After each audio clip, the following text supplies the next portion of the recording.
Hi, I'm Julie Cameron and I'm the Associate Director with the Mental Health Foundation. And today we're going to be talking about some hints and tips about how best to talk about mental health, either for you to be able to confide in someone about your own mental health or how you can best support someone in your life. One of the first things to think about is really how you talk about mental health in general.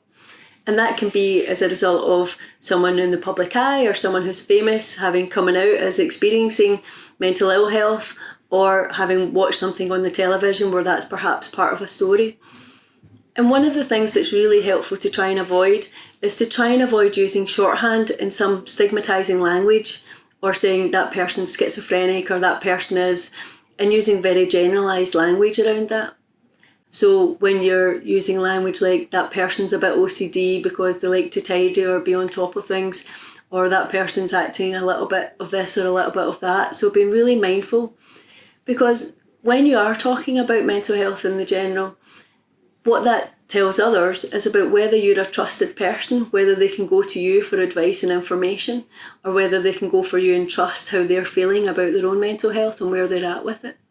So it's something to bear in mind.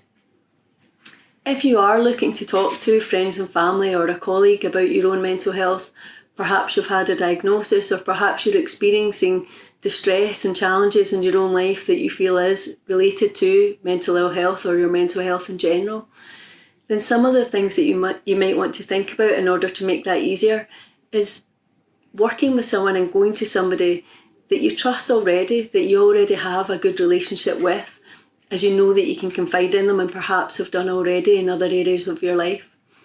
But also really thinking through where you want to chat with them and where you want to raise this. So if you feel that you're going to be upset or perhaps in distress, you might not want to meet in a cafe, even if that's what you might normally do.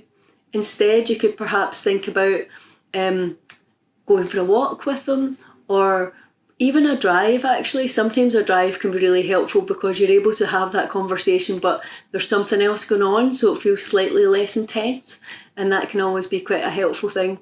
We've heard that quite often that can be a useful thing if it's a younger person that you're wanting to speak to. That's quite a useful space for being able to have these and open up these conversations. And if you're looking to support someone with their mental health, it's also worth bearing in mind too where you might chat with them about it. Perhaps you've seen some sort of change in their behaviour, or you've recently been told that actually they've had a diagnosis. So you really might want to think about, again, just some of the tips that we're given more generally here about how you talk about mental health in the round, but also about where you might want to meet them.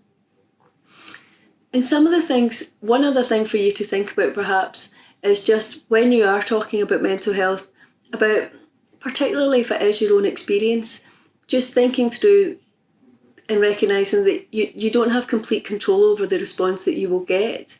And it might be that some of your loved ones or someone in your life, or a colleague even, is surprised that you're experiencing mental ill health at that point. Perhaps you've been very good at masking it, which is such a common thing. So people might be surprised that you're experiencing that. And what can be quite helpful for you is to come a little bit prepared. So perhaps identify a few websites or some information that people might be able to read, particularly if it is a diagnosis that people might be much less familiar with, like schizophrenia or other things like psychosis. And these are sometimes areas of mental health that people are concerned and worried about. So again, it can be really useful to direct people so that they're actually getting the right information about it and they're not making assumptions. So I hope that this has been helpful. The main tips that I would say are working with someone that you trust, speaking with someone that you trust, really thinking through the where you would like to meet them and the place that you would like to be when you're talking about mental health. Thinking about your language more generally around mental health and how you can make sure that you're not playing into stereotypes or stigmatising language. And then finally, coming prepared, and particularly if it's about your own mental ill health that you're experiencing, and using people first language, really trying not to use the generalisations, but coming prepared so that people can go away and find out a bit of information, particularly if you think this might come as a surprise or something to them. I hope that's helpful.